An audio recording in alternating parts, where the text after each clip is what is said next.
Yang ketiga adalah program referral. Program referral ni lebih kurang juga macam affiliate, kita share link, kita promote sesuatu. Cuma referral ni biasanya bukan produk. Antara referral ni adalah pendaftaran.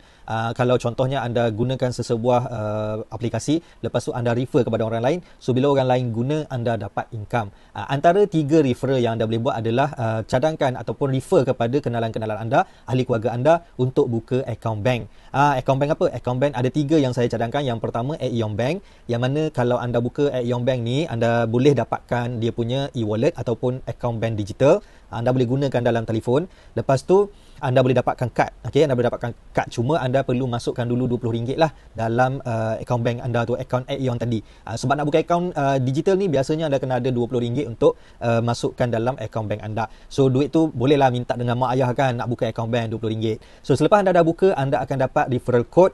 So anda boleh share dengan orang lain, dengan keluarga anda. So bila ada seorang register melalui anda akan dapat RM9 kalau Aeon Bank. Kemudian ada BigPay. Kalau BigPay anda akan dapat RM5, dan satu lagi BEU daripada Bank Islam pun anda akan dapat RM5. So benda ni mudah, anda hanya buka account, kemudian anda dapatkan kod anda, dan kemudian anda refer kenalan-kenalan anda, ahli keluarga anda untuk register menggunakan account bank yang sama ataupun digital bank tadi, dan anda akan dapat duit itu masuk direct ke dalam digital bank anda. Saya ada sediakan link, link di bawah ni. Anda tengok pada bahagian description ataupun di bahagian komen di bawah tu, pin komen, saya letakkan link saya punya blog, so anda boleh baca di situlah lebih detail untuk register. Sebab untuk register ni, kalau anda gunakan kod yang saya berikan, anda akan dapat pulangan balik RM5.